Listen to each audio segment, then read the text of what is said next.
Well, it was American journalist Ben Rothenberg who broke the story last week. ATP aims to reduce doubles on tour.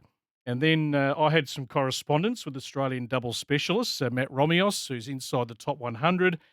A statement had been put out by the players. We put that up at thefirstserve.com.au on Friday. Doubles isn't a carnival sideshow. It is one of the most successful parts of tennis, integral to the amateur game. So just to give you a little bit of background as to what is being proposed, according to the players, the ATP's plans for 2028, everything revolves around 2028 at the moment in terms of the revised calendar and other parts. This has been added on. Halving the Masters 1000 doubles draws to 16 teams, halving the doubles draws to just 8 pairs at ATP 250, 500 and Challenger level, down from the current fields, giving singles rankings priority over doubles rankings for Challenger entries, squeezing out dedicated doubles players even at the sports development level, reducing the prize money split from 80-20 to 90-10 between singles and doubles, leaving doubles pairs just 5% of a tournament prize pot each. Now, to put this into context, this year, the singles winner at Indian Wells won 1,151,000, while the winners of the doubles shared 468,000 between them.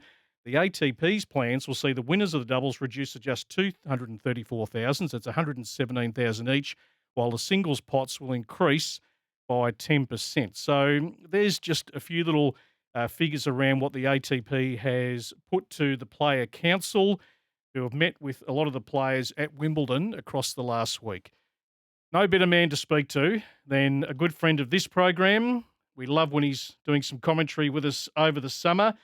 A man who knows all about winning Wimbledon, which he did on 6 occasions: 1993, 1994, 1995, 1996, 1997, and the year 2000, amongst his glittering doubles resume. Mark Woodforde, always great to have you back on the show.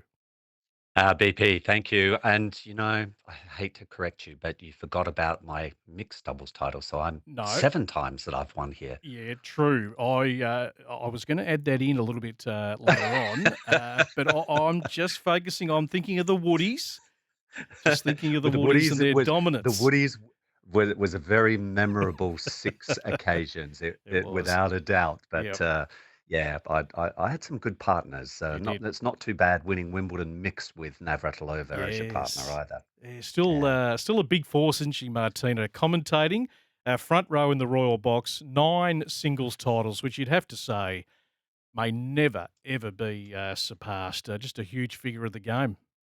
Yeah, yeah, definitely. I mean, it's arguably the greatest all-round female player when you throw in the mix, kind of along the lines of Margaret Court. Obviously, she holds the record for singles Grand Slams, which is a lot of the ladies are trying to still chase.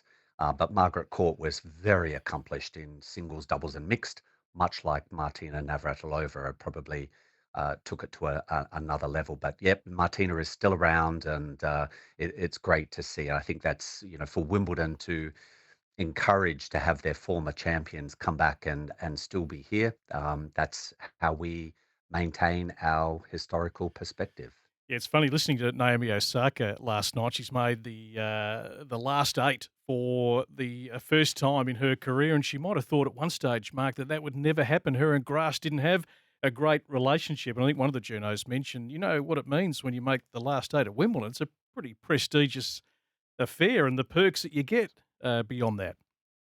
Yeah, exactly. Well, I was surprised. I actually was not calling last night's match. I called a previous match of hers, Mm. and just the whole idea that last night's a big win, though, was the first one that she has won on centre court, and I think this is the first time she's into the second week, and so yet some of those perks. I mean, she's still alive, vying for the title, and then the coveted, if she does win the singles title, then she'll be awarded membership into the All England Club. But for the moment, what she's achieved is she's now a Final Eight club member. Yeah. So moving forward, if she doesn't win the title, she belongs to the Final Eight club, which she'll be welcome to always return to Wimbledon.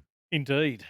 Mark, what have you made of this whole doubles conversation? This has been brewing for a little while now, and I mean, I remember having this conversation the last couple of years with many people as to where doubles sits. Mm, How can the product maybe be marketed a bit better? The scheduling of doubles at yeah. different events. I mean, you've had an esteemed career in doubles. So where do you sit on the hmm latest development where the ATP have put something pretty serious on the table? There's obviously the finances, there's the economics of everything, which we're not, totally privy to, and the players have made a pretty put out a pretty passionate statement, particularly the double specialists. That's their living that is being Yeah. toyed with here. What do you make of it all?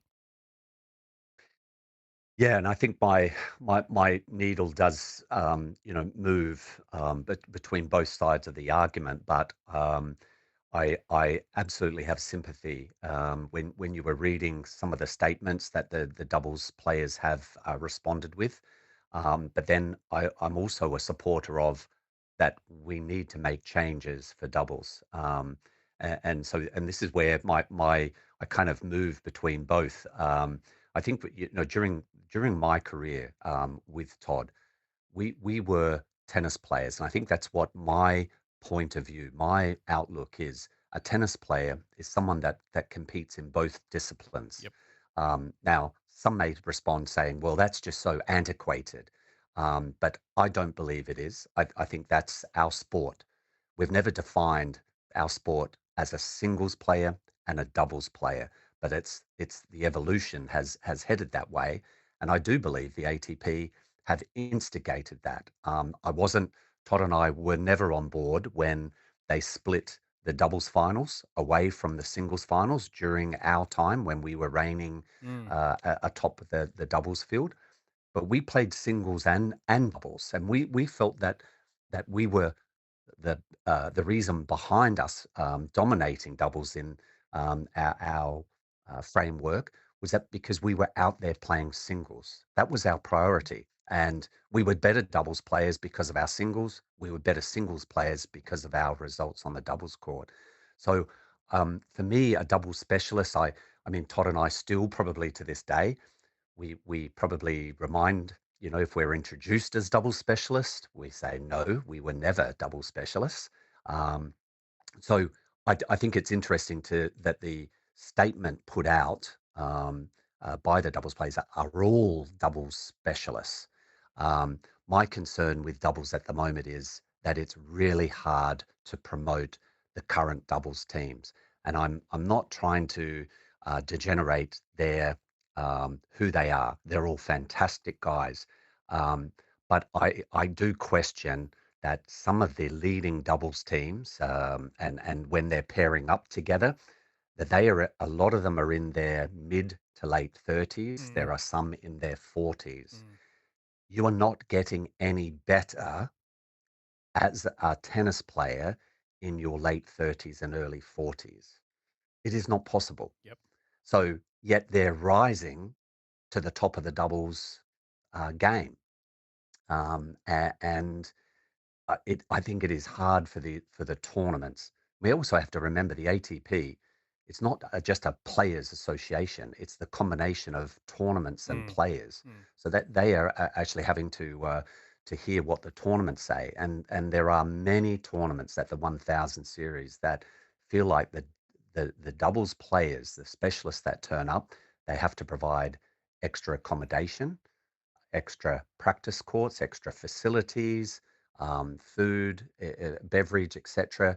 Quite often, they're traveling with families and so on, and they feel like that they're not to get the return is just not there. It's really hard to promote some of the doubles teams, and I don't want to highlight any individual or doubles teams, but it is very difficult for the tournaments to promote them to mm. commercially, as opposed to the singles game. Um, to the singles players. So I'm really an advocate for players to continue their careers in singles and doubles, and go from there. The reason that the Woodies I mean, recognized around the globe, is because we achieved. I mean, we put our name in the history books. We set the records. We broke the records from previous generations, and we, you know, we kept doubles alive, so to speak. We brought attention because of the name, the Woodies, and the Yep. fact that we were also highly competitive in singles. Um, Fast forward, the doubles game was then held together by the Bryans, who broke our records. Mm. They were world breaking records that the Bryans established themselves, and that brought attention to the doubles game. But outside of the Bryans, it's where it fell apart very, very, quickly. There was the gap. So I think it's just doubles is in a bit of um, turmoil as far as that. It's not saying BP that fans don't love watching doubles. Yep. I get all of that. There Mm. are strong numbers that say that the people that play socially are competing doubles. I'm not refuting that. Um, but I do have concerns at some of the elite level tournaments that when there are players or teams that are just getting a little older, and yet they're rising to the top of our sport, and Yep. I just don't see that that's a plus No, for the game. I think you've articulated it really well, and I was just thinking as you were speaking, Mark, in all the tournaments I went to around the globe last year, every environment and setting is different. I mean, Indian Wells, you live in that part of the world that's an older clientele who come along to that tournament, and often, sometimes I'd see, if it was court four, a doubles court have a bigger crowd than one of the singles matches because that clientele Right. perhaps just love doubles tennis. You go to other events where it was more a younger clientele where there was next to no one watching a doubles match on an outside court. So, yeah, each environment a little different. I mean, Anna off the text here as we go to air, we who play tennis love watching good doubles. Also, singles matches can include big serving players winning games. Skill of Polmans and Hunter today in their win over the top seeds and the mixed doubles was thrilling. Love the program. Thank you, Anna. And yeah, there's the economics, which we're not privy to totally. And at the end of the day, whether you like it or not, it's part of sport. And this is, and just to put it out there too, this is separate from the slams, who run independently, of course, from the tour. So they will continue to have the normal doubles format. But yeah, I suppose if you look at it just from an Aussie point of view, Mark, I mean, it was Matt Romios who sent me the text, and Matt, certainly had a singles career. Decided about his mid-20s that it was just a little too hard for an Aussie travelling the globe playing singles and trying to rise up the ranks. And he goes down the doubles path, gets on a tear, and cracks the top 100. Well, I think in the space of about a couple of years, went from 500 to inside 100. So suddenly he's making a living out of the sport, which he could only have dreamed of a few years ago. And the counter argument to that will be, well, should a doubles player, sitting at 70 in the world, be making maybe more money than what a singles player would be inside 100? And that's where, I mean, Riley Opelka's obviously been very outspoken about it.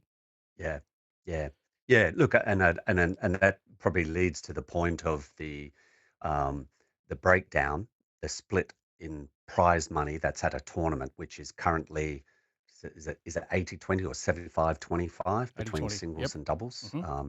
And so these are new initiatives are reducing that further, 90% of the pot to singles, 10%.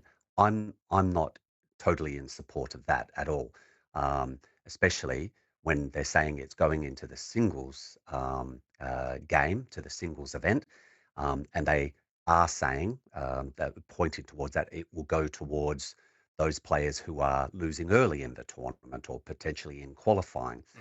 But again, the ATP is not a singles profession. The ATP, our sport, is about singles and doubles. So Yep. I understand that side of the argument that the reduction and going into the singles, yes, that is very extreme. And in fact, I'm more of an advocate. BP, you know that I'm involved, well aware that I'm involved with the Davis Cup and Mm. World Tennis Tour. Yep. So I've totally been pushing doubles to remain an integral part of the Davis Cup competition. having it placed in between the singles, especially in the first two rounds when we're still playing the best of five rubbers, Yep.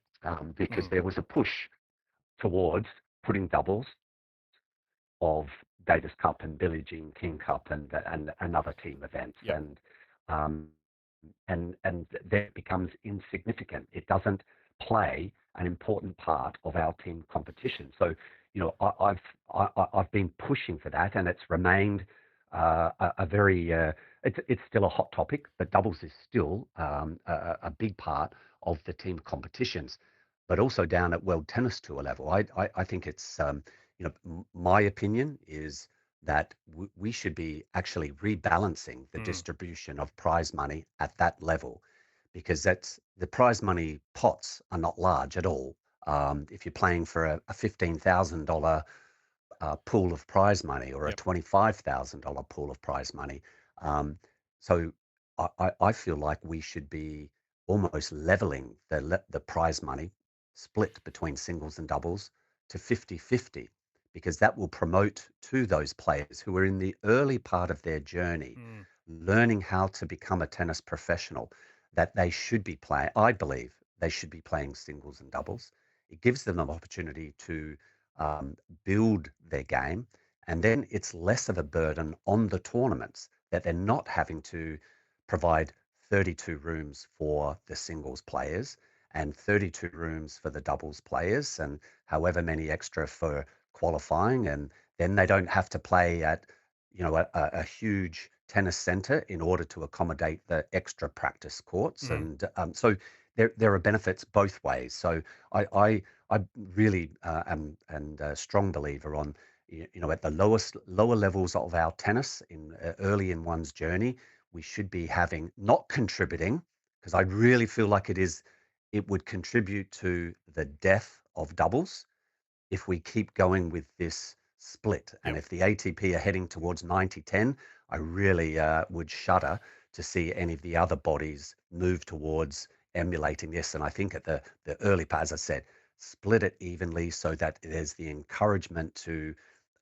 improve their craft, and then there's still money for them to survive, whether it's another year Yep. or 2 years. I mean, that part of one's journey generally should take 3 to 4 years before they progress up to the next level. So, giving them the opportunity to earn more money through playing singles and doubles, I think has long term benefits for a player and for doubles.